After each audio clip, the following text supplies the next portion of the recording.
All right, welcome to Ask a Medievalist. My name is Dr. Melissa Esmacher. I'm an Associate Professor of History at the Northwest Campus of EPCC.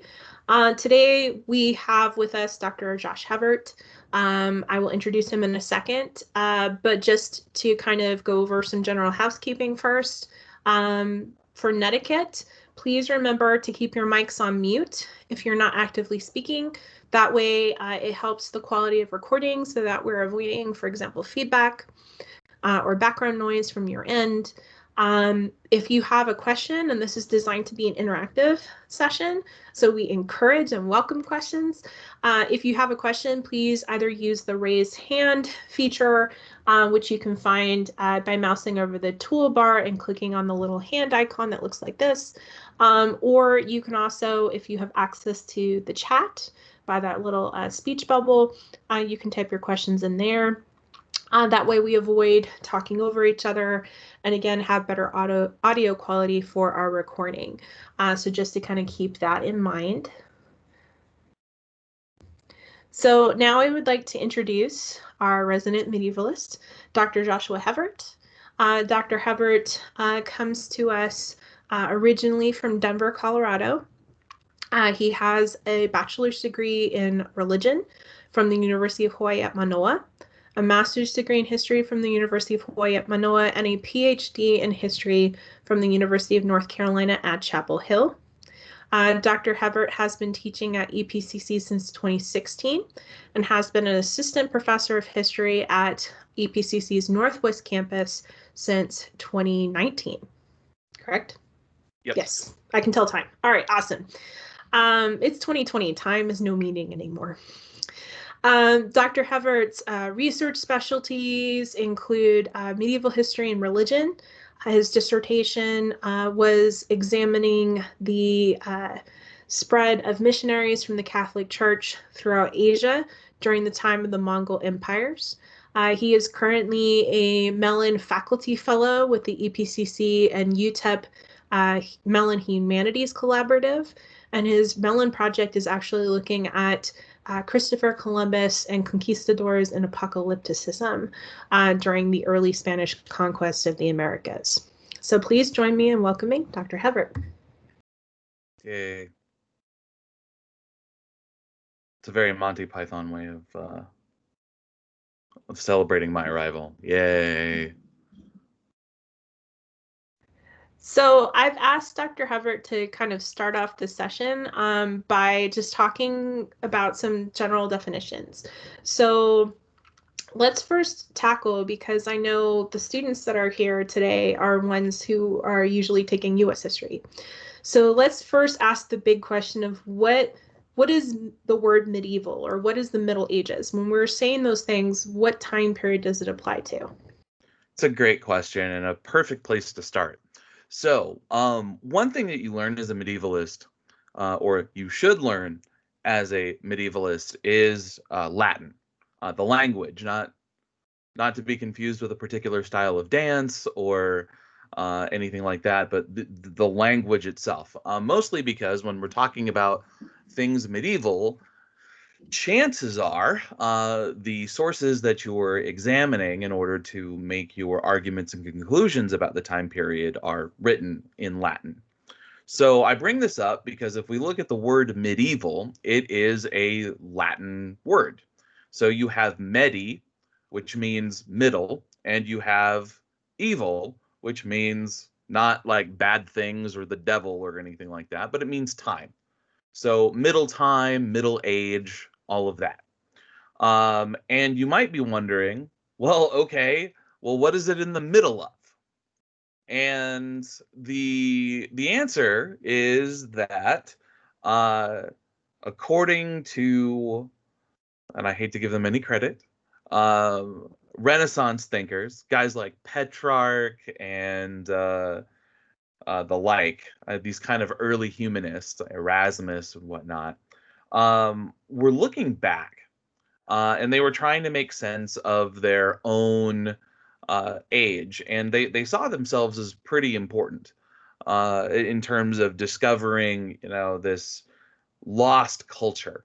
And by lost culture, what they were talking about was Greek and Roman culture. So they positioned this time period, this medieval period, as the middle part between when the Roman Empire collapsed and the Renaissance or humanism began. As historians, we problematize the heck out of this. We recognize that it's kind of a weird way of looking at things because technically we could call anything a middle age if we're talking about the space between a couple of points. But beyond that definition of that historical definition, what we mean when we say medieval in our minds is we mean Europe.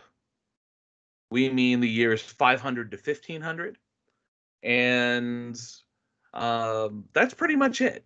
If you really wanted to dig deeper, because Europe's a big place, what we mean is Western Europe.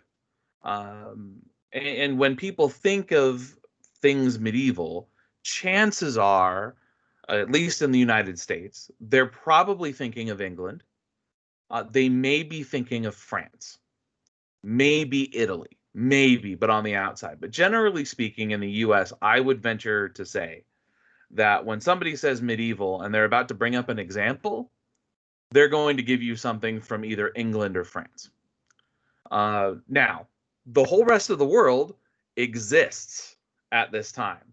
It's not like there wasn't an Americas, or there wasn't Asia, or there wasn't Antarctica. And, with the exception of the Americas and kind of the poles, like medieval people knew about these places, but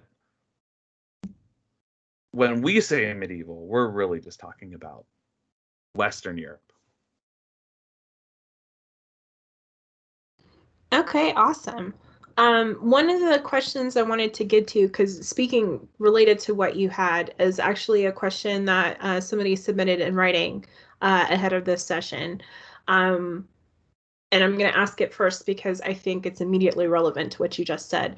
Is there Europe as we understand it today during the medieval period? Because we tend to think of Europe as a very kind of like monolith, one continent, one region.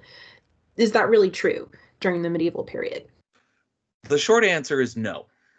That's not true at all. And the idea, I mean, at least from our perspective. Now, if we're talking about medieval geographers, they would have recognized Europe, Asia, and Africa as the major continents. And if you look at the maps that they produce, those are what are on the maps. It's called a T and O map. And what I can do is share my screen for a second, and I can show you exactly what I mean with a Google image. Give me just a second.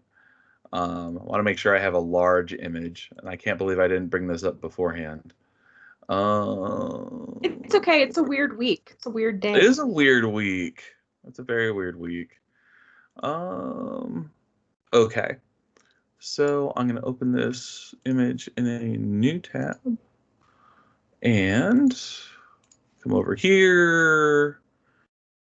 I'm going to share my screen for just a second. So can everyone see that? Awesome. So what you have here is your typical T and O map. This is to represent the world. And oh, by the way, do you notice the shape that it's in? It's a circle. Okay, medieval people knew that the world was round. This flat Earth stuff, not their fault. The Greeks knew that the world was round. But, if you look deeper here, you can see how it's divided into three. Here's Europe, or Europa. Here's Africa. Here's Asia. So this is what, the basic geography of the medieval world looks like. These are the poles. This in the middle, this is Jerusalem. And of course, the medieval kind of worldview has Jerusalem at the center. They call it the navel of the world, and we could talk a lot about the importance of the city of Jerusalem. Um, if you want to get all technical, you could call it an axis mundi, or the thing on which the world turns, um, that sort of stuff. So to say that Europeans didn't have a notion of Europe would be false.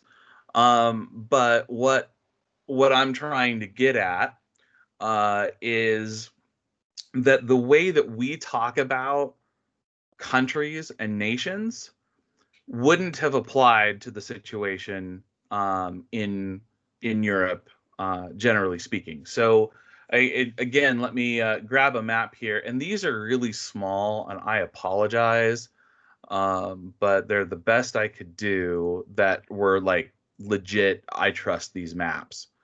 Let me go here. So if you look at this map of Europe, this is from 750. What you'll notice is that there's a lot of different spaces here. Okay, and if you look at Italy, this is kind of the main thing that you want to focus on, or the best example that we have on this map of what's really going on here. So you have all of these different smaller kingdoms within this larger rubric of something that we call Italy. Same with France. And what this map doesn't show you is that there is basically a invisible line that runs right here, and the north of France and the south of France are very different. The north of England and the south of England are very different. I really, France is unified only after a considerable amount of time, and it fractures several times. So right after the fall of Rome, Francia, or France and what we now call Germany, they were a whole bunch of small fractious kingdoms, where there was no like one dominant king. Eventually, this guy named Charlemagne shows up, and Charlemagne builds himself an empire.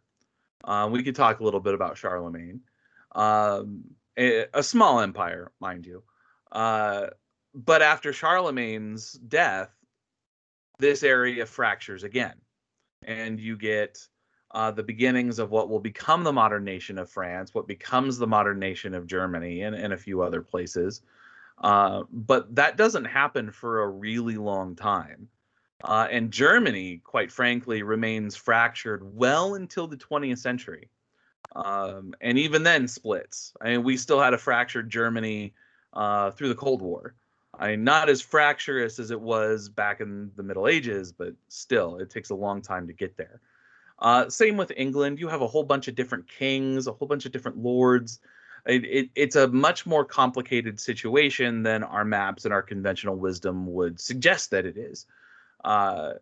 The and this is what I'm about to say is a very medievalist thing to say, which if there are other medievalists who are watching this recording and they're like, I bet I know what he's going to say.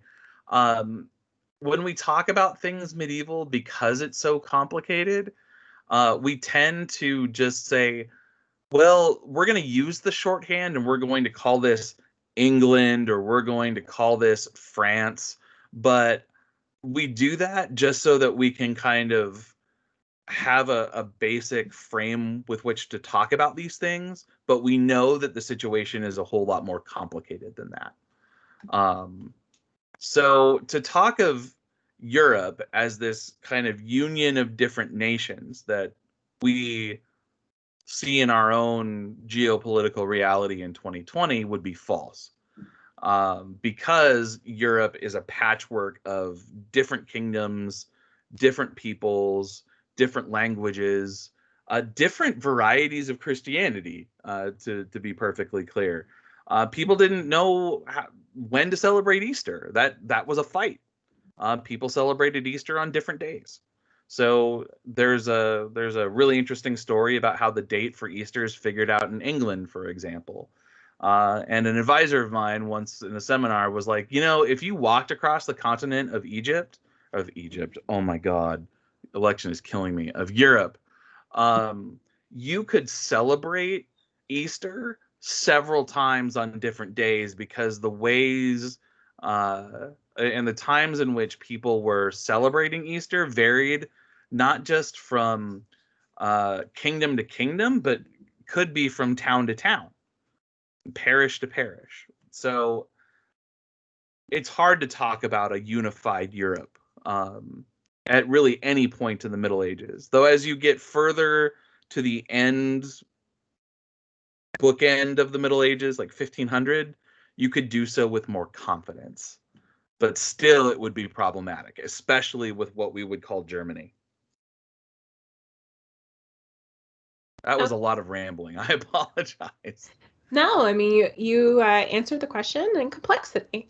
So now I'd like to go ahead. So now that we have kind of an understanding of the sort of time landscape of what it means to be medieval and kind of a general understanding that what we talk about as Europe today looks very different politically during this time period, I want to go ahead and open the floor to taking questions from y'all about the Middle Ages.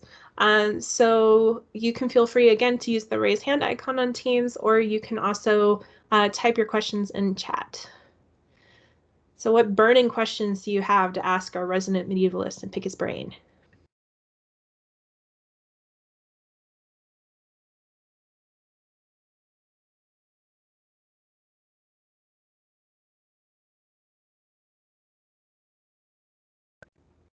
I promise he does not bite. Don't be shy. And if you have a question, probably somebody else is thinking the same question. Yes, Sabrina. So I'm not finding the chat function, so I'll just ask outright. You mentioned, Dr. Havert, that it was essentially the Renaissance people who decided that the Middle Ages should be called the Middle Ages. My question leans more towards, why did Europe, as we know it, kind of fall apart after the fall of the Roman Empire? I mean, the Romans were so advanced. They had indoor plumbing, they had heated walls and floors, they had running water, and then come the Dark Ages, the Middle Ages, people are farming muck, like in Monty Python. So I was wondering if you could speak to that a little bit. Okay, so there's a lot to unpack there, and that's a wonderful question. Some of this, I think, comes from a romanticization of Greece and Rome in particular, especially especially here in the States. We romanticize the hell out of Rome.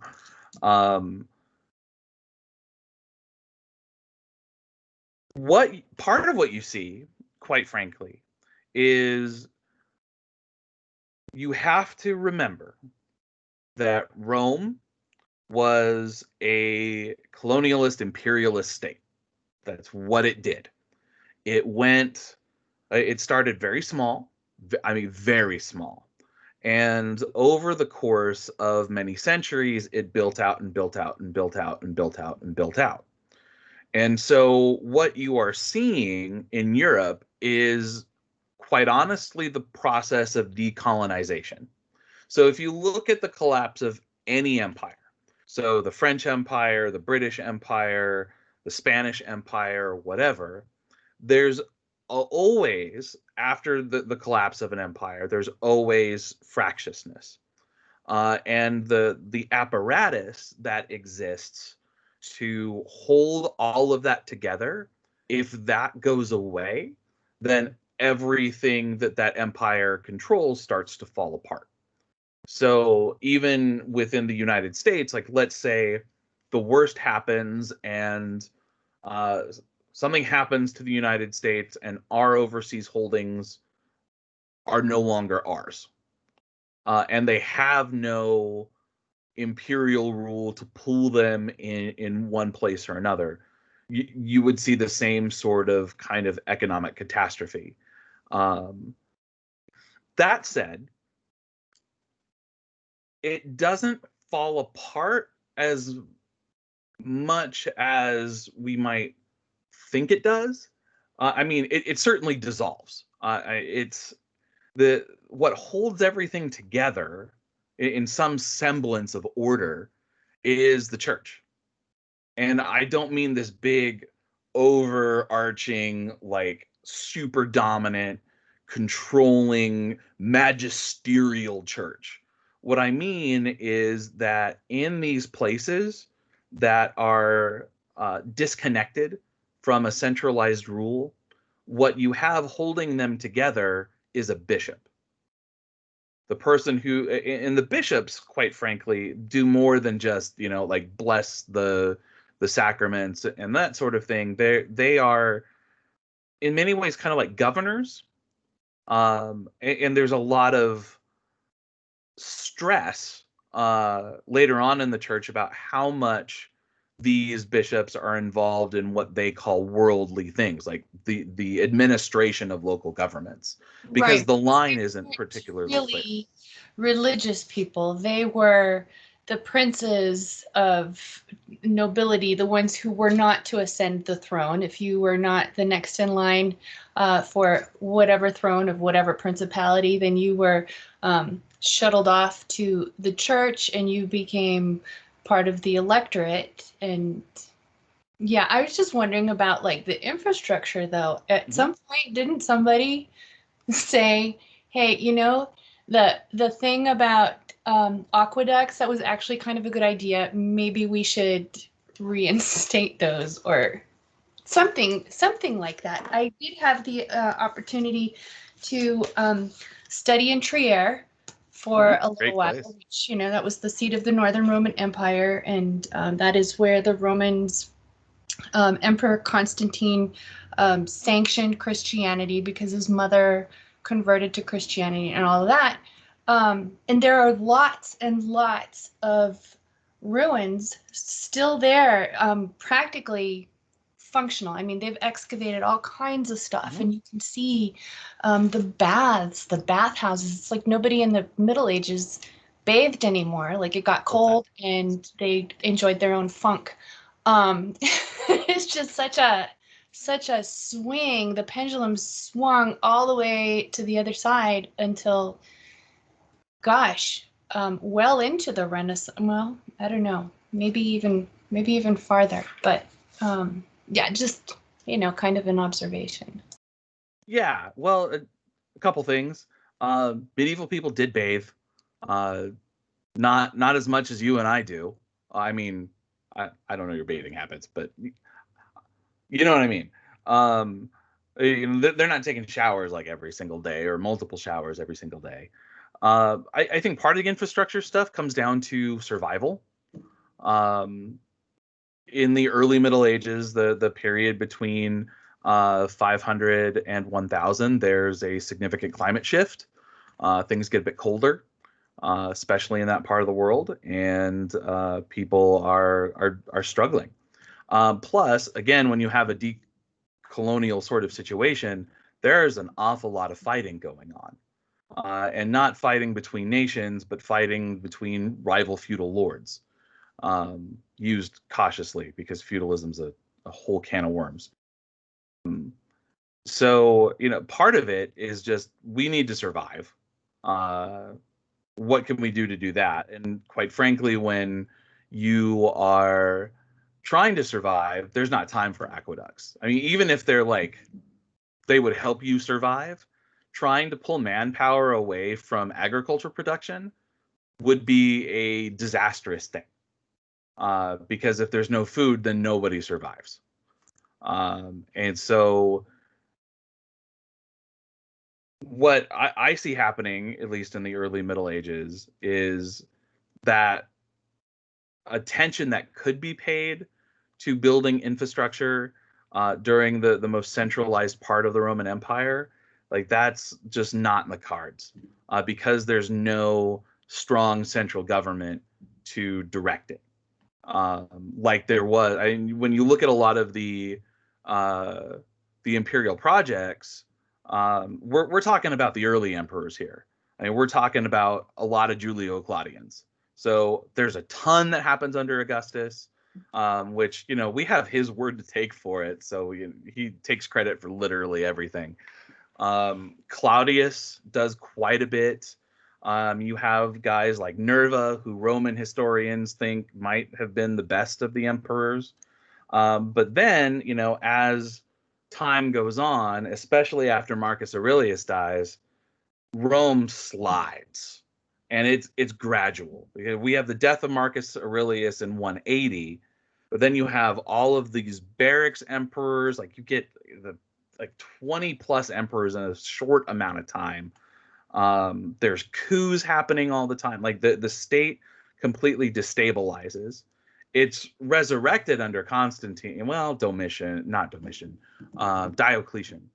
And then, you know, Constantine does a really good job of kind of putting things back together for a little while. But post Constantine, again, you have that division of space between his sons, and then you have other migratory forces kind of pushing in on the empire, not just from Germans, but you have Central Asian nomads starting to push too, the Huns, as it were. So there's a whole lot of political instability that creates that space where infrastructure is just not going to be the focus, and the imperial state is gone. There's no one to organize those sorts of things. Sorry. Oh, and Siri wants to chime in. So without that strong central directional pushing, there just wasn't going to be wide scale development. I hadn't taken that into consideration. That's right. Everybody was, with the collapse of, like you said, an overarching centralized power, the Romans, once they left and it was back to everybody fending for themselves and all the little feudal lords and the warlords trying to take control, it was all about survival and scrapping. And yeah. Okay, that makes a lot of sense. Yeah. Thank you. Of course. And you know, that's part of what makes this interesting. It also makes it really difficult to study. The early Middle Ages is a tough field of work, and we talk about the Middle Ages as being, just generally speaking, a tough period to study because of the lack of sources. I would venture to say that we have maybe 5 to 7% of what was actually produced left, which compared to the ancient world, that's a lot, because the ancient world is like less than 1%. So we have to rely on sources that may not necessarily tell the whole giant story with the early Middle Ages. We rely a lot on charters. We rely a lot on chronicles that are written during times of stability. That's why we know so much about like Charlemagne and the Carolingians, for example, because they wrote a lot, and they made an effort to try to preserve that writing. Whereas, you know, between like 500 and 700, we just get lucky sometimes. And that's not to even talk about the effect that World War II had on the study of the Middle Ages, because as Europe, and World War I for that matter, as Europe goes through these giant military catastrophes, libraries are leveled. And this is pre-digitization, so we don't have a lot of the sources there, which is part of why people have continued to call it the Dark Ages. You know, it's not that everything was dark and gloomy. It's just that we just don't have a whole lot of sources. Though what we do have are impressive. If you've never seen the Lindisfarne Gospels, they're amazing. And I can actually share. Oh, where is the picture? Oh, it's not big enough. But if you go to the British Library website, which I'll share on my screen here just now. Oh, there we go. You can scroll through these guys, the Lindisfarne Gospels, and they're just gorgeous. Dr. Esmacher and I got a chance to see a couple of pages of this when we were at the British Library about 5 years ago. And they're so impressive. Created right in the middle of this period that we call the Dark Ages. They're gorgeous. And if the Lindisfarne Gospels don't grab you, the Book of Kells at Trinity College of Dublin will. And usually when we medievalists talk about the ability of medievals to produce like beautiful things and works of art and learning, like those are some of the things that we point to, which are great. I love looking at those.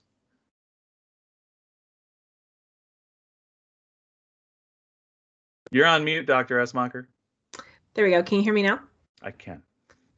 I did want to point out that, like Sabrina mentioned, right, there are some sort of infrastructure and technologies that get lost, like, for example, knowledge of Roman concrete or how Romans constructed domes or whatever is lost. But there's also like other innovation, like, for example, there's a new book out about the Vikings called Children of Ash and Elm.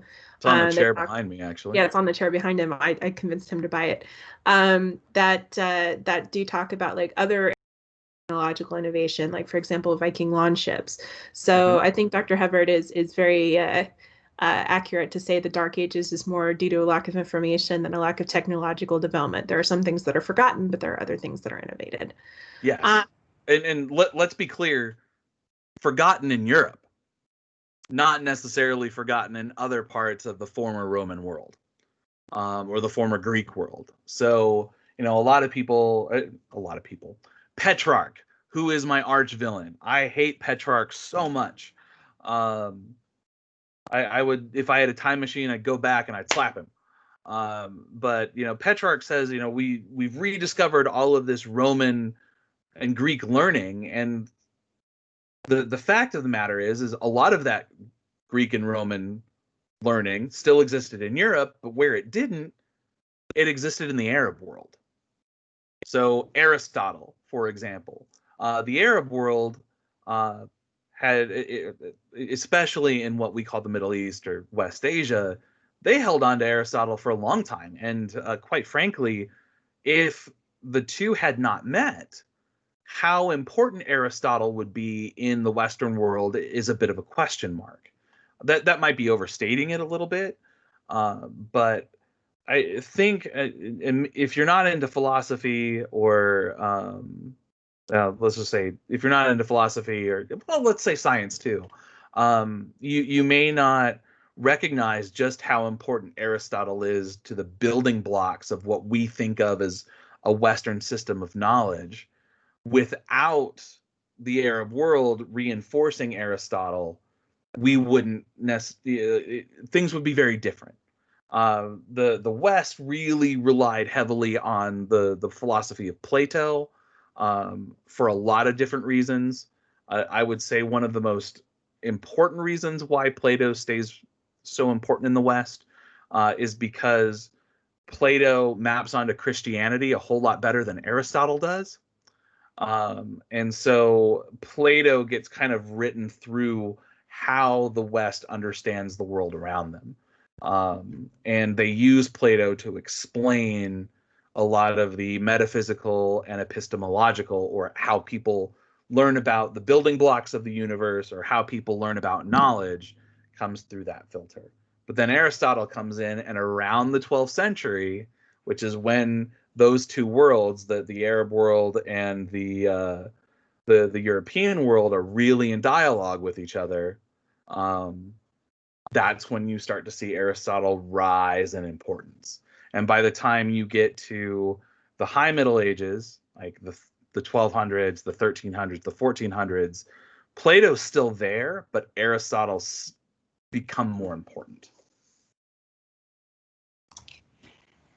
And I'm going to jump in again. Is that because was that interface between the Arab world and Europe as a result of the Crusades, or as a result of the Moors moving into Spain?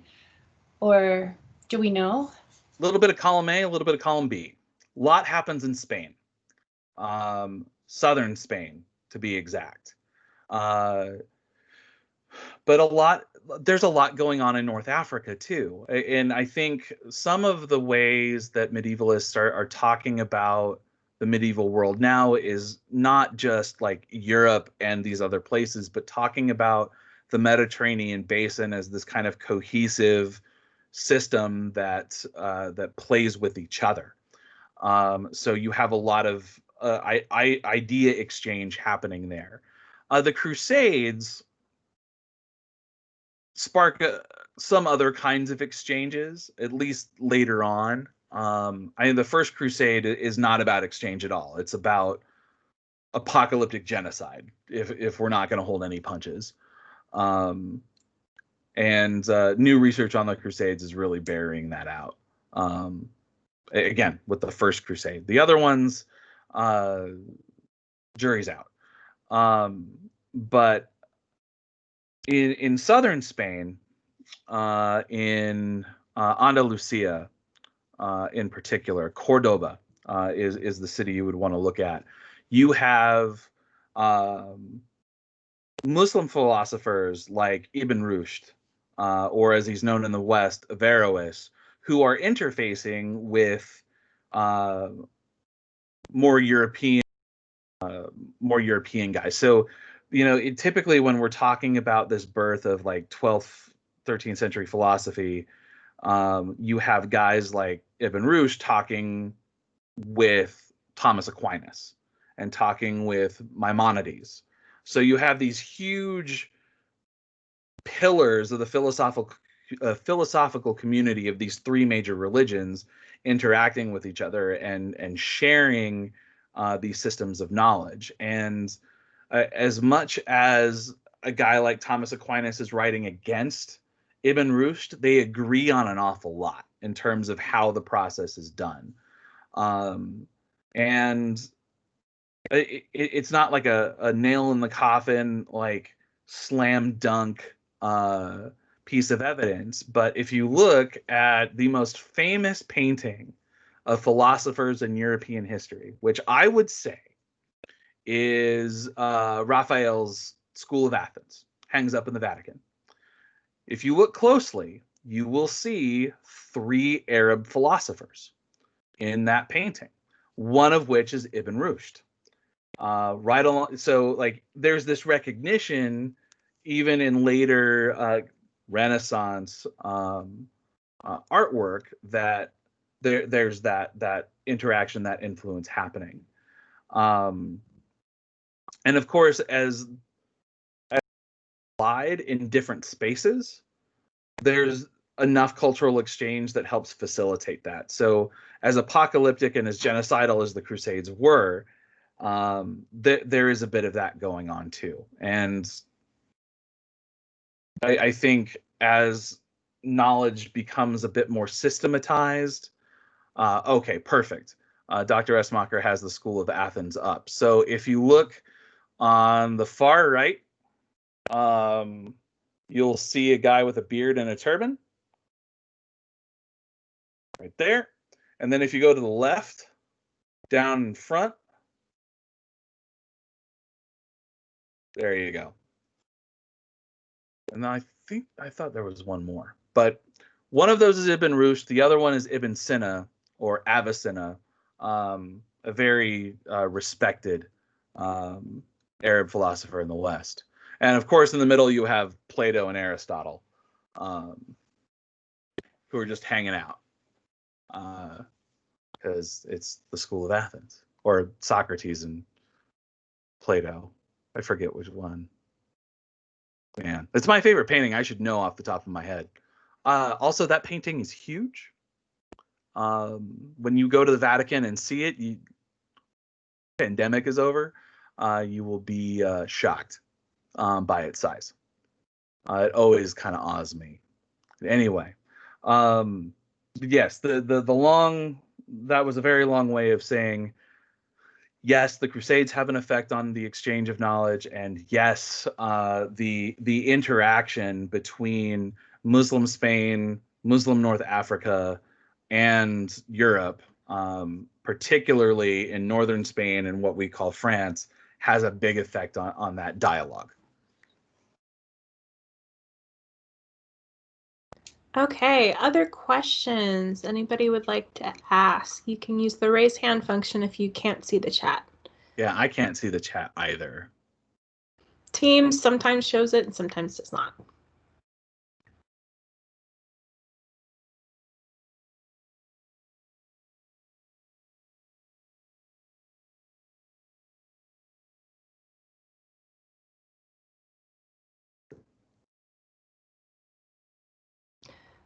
So I can actually ask a question I get frequently because both Dr. Hubbard and I teach History 2321, which is world history to 1500. So it encompasses this time period. And so when we talk about the medieval period, there tends to be like a lot of common questions that come up that I see over and over again every semester. And by the way, as a plug, Dr. Hubbard is teaching History 2321 in the spring if you want to sign up for it with him. So one question that I get repeatedly is about things like from students about things like witchcraft. I mean, I could go the joking Monty Python, the Holy Grail route and ask you, why do witches burn? But can you speak a little bit about this kind of like supernatural association with the Middle Ages, particularly fascination with witches? Great question. So, this could be an entire. Let me preface what I'm about to say with that. In fact, I have taken that class. It was one of my favorite classes as an undergrad. I had a blast. So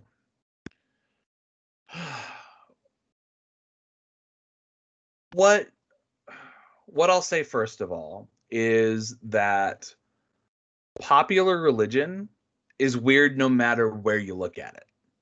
Okay, so every place it's kind of like underlying. You know, you pick somebody off the street and you ask them what their particular religious beliefs are. They're going to give you a system of theology that they may not even realize that they're articulating, or it's going to sound weird to you, or it's going to be uh, maybe not in line with everything that you think, despite being kind of under this umbrella of the same rubric of religion. So let's just say Christianity in this point. You also have to keep in mind, again, I'm going to go back to this thing, is when you have that Roman Empire that's big and expansive, that undergoes a significant shift in its religious system, because you have this very, very polytheistic system that exists in the Roman world everywhere. There's a god for literally everything. Okay, there may not be as many gods in the Roman pantheon as there is in the North Indian pantheon or the South Indian pantheon, but there's a lot. And one of the ways that Christianity succeeds in capturing so much attention is not just because of the truth of its gospel, even though like its adherents would want to hear that. Why Christianity succeeds is because it's able to map on to local traditions. Think about it in Mexico, for example. What was the Lady of Guadalupe before the Spanish arrived? And she wasn't Mary, but now she's associated with Mary. So in Rome, what you have is you have this kind of large swath of popular religious beliefs with Christianity superimposed on top of that. And then as centuries go on, those beliefs start to intermingle. And so, like, if you look at Roman mythology, and not like just the mainline sorts of stuff, like, you know, like Jupiter and Mars and all that sort of stuff, but kind of like the underbellies, like there's witches, there's vampires, there are werewolves, there's all that sort of stuff. And as time goes on, those things start to meld with that Christian tradition. And what ends up happening is there's this fear of the supernatural, and for a long time in Europe, that anxiety about the ways in which the supernatural has an effect on the world, the physical world, the real world, I guess. A lot of it's confined to the monastery. Okay, you have monastics who are doing that again because people are trying to survive. Okay, they might use the supernatural to explain a crop failure or something like that, but there's not a lot of thinking along those lines, at least that we have evidence for. It probably exists, but we don't have evidence for it, or at least not a lot of it that I've seen. It's not to say that Christianity wasn't thinking about it, because you have major philosophers like St. Augustine and then Thomas Aquinas later, who are engaging in theological discussions about things like demons, for example. But the conclusion they reach is that as much as these things exist in the world, ultimately they are subject to God's will, and God would not allow them to work their evil the way that we might see in The Exorcist or something like that. Now, fast forward, get to about 1400, things aren't so pretty. The 14th century, as much as I love it, is a time of crisis. A big time of crisis. Maybe not as much as scholars have said in the past, which I argue in my dissertation, but that's not for this forum. But think of the plague, think of the 100 Years' War, think of all of these other really kind of cataclysmic events, think of the undermining of the church, and people are going to be a little bit more willing to think about these things. Now, get even further. Get into the end of the Middle Ages. So we're starting to move into the early modern period, and it's a whole lot easier to disseminate information. And we talk a lot about fake news and disinformation in our world. Well, that's through the internet. But the printing press has a pretty big effect on how much people are able to consume as well. And so as more and more stuff is published, people get more and more ideas, and the conventional thinking about witches goes away. Because if you look at the year 1000, right around there, there's a document called the Canon Episcopi, and the Canon Episcopi basically is like, yeah, I guess witches exist, but they can't fly and nobody really cares. Like, whatever.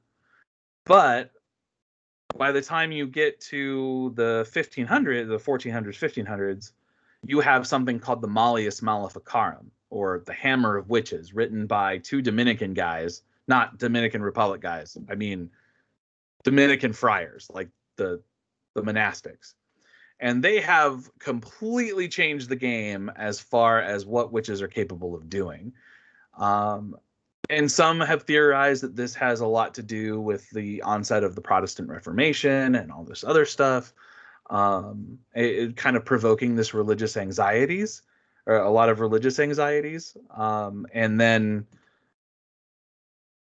there's this explosion of violence. It's not to say that witches are real, but it's that people fear that they're real more willingly and readily. So, and the things that they believe about them are fascinating. They tell us a lot about their assumptions of gender. They tell us a lot about the assumptions of this kind of social class and all that stuff, because the witch always seems to be the widowed old woman who lives at the edge of town and sells herbs. They're very worried about her. And a lot of it has to do with, who's authorized to do what sort of religious practice, and this kind of blurring between this very scholastic notion of what heresy or wrong belief is and popular religion. And it's a really complicated religious soup that, in the midst of climate, political, and social anxiety, just sparks more of the imagination. I mean, hesitate to invoke them, but think about QAnon. QAnon is a system of explaining a complex world. And for the people who adhere to QAnon, it makes a lot of sense to them because it explains their world. And it allows them to understand, to make meaning out of this really complex and complicated world that they may not be able to understand without that, let's call it a heuristic or a system of figuring this out, figuring out this complex world. Same thing with witches. The only difference is that people who were scared of witches started killing people by the thousands in Europe. And QAnon has not killed people by the thousands, even if that's a part of their fantasy. So this is a long way of saying, if you want to know about witches in the Middle Ages, buckle up, and you're going to have to do a lot of reading. Because it's not just as simple as the church has the monopoly on what people believe, and people were kind of bamboozled into thinking these things. It's way more complicated than that. And popular religion in the medieval period is something that you could spend your life studying and not understand. Yeah, and the witches topic carries over for those of you who've had to take U.S. history or in U.S. history right now, right? Because this anxiety over witches and this anxiety over religion we see happen in Salem, Massachusetts, right, in the 1690s. Small potatoes. Small potatoes, yes, in comparison, but definitely a continuing topic. All right, so we are nearing the end of our time period. Does anybody have any other questions they would like to ask our resident medievalist?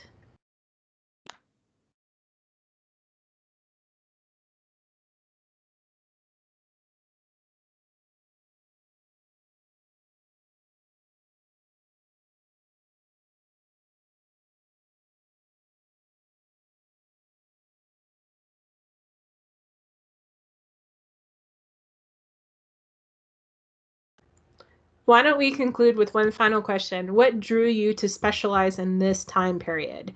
Like, why did you study in the medieval, and why do you think other people should study the medieval? Good questions. Let me take how I got into this first. And I'm going to give you an answer that may surprise people who are listening to this or watching to this. And I'm going to tell you that it was a movie. And it wasn't Monty Python, and it wasn't A Knight's Tale, and it wasn't any of those. It was the movie Seven, starring Brad Pitt and Morgan Freeman, and Kevin Spacey as the serial killer. And in the movie Seven, the serial killer is killing people and staging the murders as representations of the seven deadly sins. If you've never seen this movie, I'm not going to spoil it for you. You should watch it. It's great. It's one of the very few like horror movies or thriller movies that I was able to stomach as a teenager. In that movie, Brad Pitt's trying to figure out the motivation of the killer, and Morgan Freeman sends him to the library, and he reads 3 books. He reads Dante's Divine Comedy, he reads Milton's Paradise Lost, and he reads Chaucer's Canterbury Tales. And I had a kind of morbid fascination with it, and I decided to pick up Dante years later, like 3 years later. And I read Dante's Inferno, his journey through hell, and I was hooked. I was like, this is the coolest stuff that I've ever read in my life. I was just transfixed by it. And I'd always kind of had a inkling towards religion. My family changed churches a lot when I was a kid. Like, we went to various Protestant churches. Like, we went to a Methodist church for a while, we went to a Nazarene church for a while, and I got really interested in comparative religion. So those two things kind of met. It's like, man, the medieval's really interesting. Like, why do these people think such weird things that are so different than what I would think? How are they able to believe this? And that kind of led me to want to study it from a religious angle, and then things happened and I became a historian. But if you look at what I am interested in and my kind of research paths, it always kind of goes back to this the strange religious stuff in the Middle Ages. So like I love to read about heresy, and I love to read about witchcraft, and I love to read about the popes doing weird pope things, besides wearing their funny hats, and you know, kind of this way of people trying to understand the world via the supernatural, and that it was the only thing that ever really held my interest for a long time.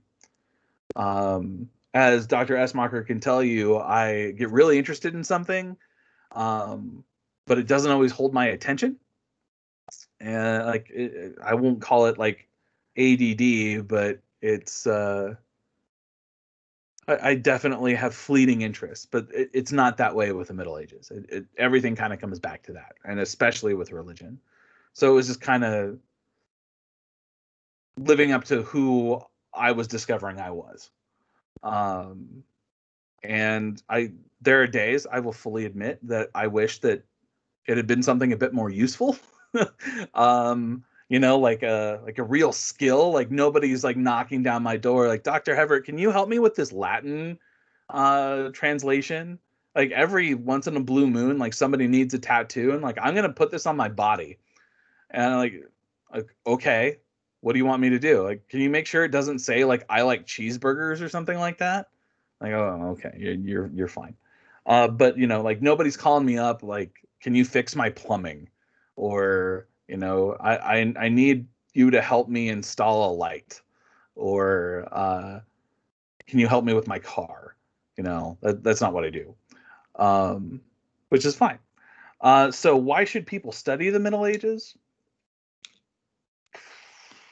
Well, because it's cool. But more to the point, I think that there's a lot of similarity between our worldview and the medieval worldview told in a different language, if that makes sense. So a lot of the concerns that we have about the volatile nature of politics, or the state of the world, or certain religious concerns, we can find analogs for all of those things in the Middle Ages. And there's something comforting, I think, about knowing that humans, even 1,500 years ago, struggled with. And they came to different answers, they came to different conclusions, they used a different way of talking about it, but that essential human struggle, that humanness is there. And I find that comforting, because the world is crazy, and not just because it's 2020, but the world is just crazy and it's hard to understand. And to me, there's something comforting knowing that this has always been something that humanity has struggled with, and the way in which we try to struggle with that makes us who we are. And we can learn a lot from other people's struggle with that humanity. Also, I think it helps explain a lot of some of our geopolitical realities. Like, yeah, we can go back to the 1800s and say, well, okay, well, the political realities of that world have direct effect on us, but we can also say that the world of the 1800s was directly affected by these other things that happened before it. So if we're looking at a long list of causes, you know, you can't say like something like, well, of course the collapse of Rome meant that Europe was going to do X, Y, and Z, in 2000. Like that's not possible. But you can use it as a way of kind of seeing patterns, and in making some conclusions. Also, if you don't study it and if you don't know about it, people can use that knowledge against you. So what we see happening in American politics right now with the rise of some of these white supremacist groups is that when they show up to do their marches or whatever, they have like medieval symbols emblazoned on shields and all those sorts of things. There's a lot of fighting, even within the academy itself, about, you know, what is whiteness in the Middle Ages, and are these people just white, or were there people of color? You know, how diverse were those things? And it's important that people who know what they're talking about take control of those narratives and show the evidence, so that there's no kind of way that the past can be used as a weapon, for something nefarious. So all of those are good reasons to study the Middle Ages. Also, you get to look at manuscripts with rabbits with knapsacks, or a tree full of penises, or nuns putting penises in baskets, or flying penises. There's just a lot of penis. Can you maybe say a few words about that? What's that about? And that picture that you used on the flyer, the rabbits with people slung over their shoulder. Yeah, we had to go with the rabbits because I figured the penis tree might give our marketing department heart palpitations. It might have gotten more takers. I don't know. Yeah, no, we might have gotten more butts in seats, right?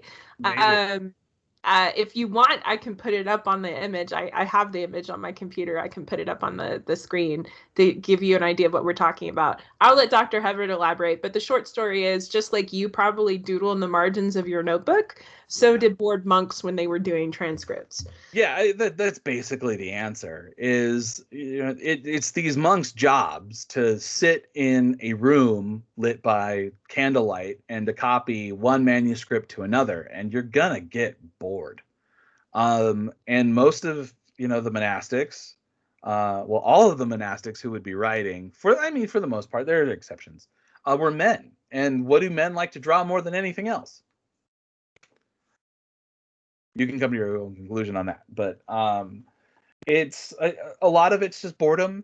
I think some of it's just, you know, like some of it could have meaning. I think it depends on it depends on the manuscript. Like, you're not going to see rabbits with knapsacks, or you probably won't see the nun harvesting penises off a tree, or some weird monster in like a gospel book, for example. There's the image. It's a literal harvest of phallus. So some of it's, I would venture to say, a lot of it's boredom. You know, some of it may just be these guys had a sense of humor, and they're like, you know what? I just want to draw this. So I'm going to draw it, and maybe nobody will ever look at this manuscript, and no one will ever know, because it's just kind of there. But I mean, you see all kinds of stuff. Oh, okay, yeah, there's a snail. I've seen random fish drawn in. I've seen, what other weird stuff? Just random faces just drawn in the margins, just for no reason. Like, it's not marking a place. It's not doing anything. It's just it's there. It's not even all that decorative. It's just like, man, I just need to draw something in these margins right now because I am bored. And yeah, I think historians of book production would probably be able to say a little bit more about that. But I would imagine that the short, quick, easy answer that they would give is, people got bored. So if you've never seen Monty Python and the Holy Grail, it's a cult classic movie by the British comedy troupe Monty Python. And several of the members of the Monty Python troupe were history nerds or outright history majors. And so a lot of the film is very silly. And it's a wonderful film to watch when you need a pick-me-up. It's very weird. But a lot of the stuff is kind of exaggerations of what we think of in the Middle Ages. So like, for example, the butt trumpets in Monty Python, people literally blowing out their asses to play trumpets in Monty Python is actually a reference to like medieval margin art, for example. Yep, it's full of good stuff. My favorite thing are the Marxist peasants. Yeah, those are most excellent. I particularly enjoy this. And there's another reason to study the medieval time period, so you can truly appreciate and understand what Monty Python is putting out in Yes. such as that. Yeah. Yeah, absolutely. Terry Jones in particular, trained medievalist, wrote actually quite a bit of scholarship. And his Medieval Live series, which I think is on YouTube, is really good. A little outdated, but fun. It's just good-natured fun. And maybe a couple years ago, I would have said like the movie The Knight's Tale is a silly thing to watch, but it remains a silly movie, but it's a great story. And I think there's a little bit of the medieval kind of tucked in there with a very American way of looking at things. And it's an easy introduction to Chaucer. And a very easy introduction to what Chaucer. All of that was. So I've just in this conversation, I've been thinking about the early Middle Ages and representations in media, and so I'm sure you've seen it, but that the series on Netflix, The Last Kingdom. I have not seen it. What? Is that the one about the Vikings? Yeah, it's about the Vikings and very early, all the little kingdoms in England as we know it now. And I don't know, King Ethelric or I don't know. Ethelred, the Unready? Yeah, trying to unify the kingdoms, and then the Vikings come, and so I'm sure it's a lot of license taken, but that, I don't know, as we're talking, that series came to mind. If you haven't seen it, it's good entertainment and shows us maybe what early medieval times were like. Yeah, it's on my list. And certainly the Vikings are having a bit of a moment right now. Not just because of the nasty politics of the white supremacist groups, but I mean, we have a lot of Viking TV. There's the show The Vikings. There's The Last Kingdom. There's a couple other things too. Assassin's Creed Valhalla. Yeah, Assassin's Creed Valhalla comes out in a week. And the gaming world will be paying a lot of attention to that. And that series is one that has gotten a fair amount of criticism from the academic community, but has a good team of historians that they access, that they pay attention to. Not to say that like the stories that they tell are going to be 100% accurate. They probably won't be. But the way that they consult is cool. And more academics are going to be writing about video games in the coming years, which is cool. Mom said I'd never get anywhere playing video games, and I was like, maybe I can get some scholarship out of it now. That's funny to me. But yeah, the Vikings are having a moment. Neil Gaiman just wrote something on Norse mythology. American Gods on Stars was big. I think it's in its third season now. God of War, the latest God of War game, was focused on Norse mythology. Thor Ragnarok. Yeah, Thor. There's a lot of inroads to that, and no surprise, I think. Very interesting. For a lot of reasons. Youth Lit, gosh, his name escapes me right now, but the author who did all those Percy Jackson stories. Yeah, Rick Riordan. Yeah, he also did a Norse mythology arc, which was pretty good. Yeah, I heard. And if you've never read the sagas, they're a blast. The Volsungs is so good. Like, it's just so entertaining. And if you like the Lord of the Rings and J.R.R. Tolkien, like, that's something you need to read, because you'll see a lot of the Lord of the Rings in there. Because Tolkien, while he was at Oxford, did a lot of study on the early Middle Ages. He has a whole for example. Very tough for a modern reader to access, but you can, I mean, to like understand his translation. Like, Seamus Heaney's translation is still like the one that most people use, but Tolkien had his. Oh, yeah.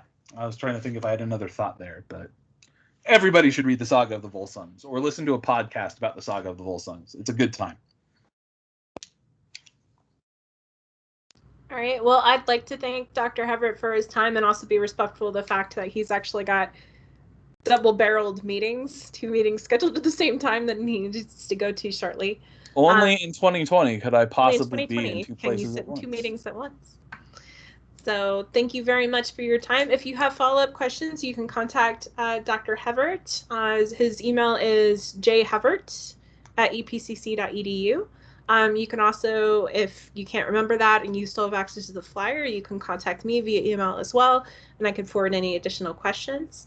And like I said, Dr. Hevert will be sharing his expertise in the spring 2021 semester by teaching the first half of world history. So enrollment is open for that class. And thank you guys so much. Remaining. How many seats remaining? 20. 20. All right. You've already got 10 students. That's awesome. So yeah, thank you guys so much for listening today. And if you want access to the YouTube video, you can contact me as well. I'm going to stop recording now. Thank you guys so much. Thank y'all for coming.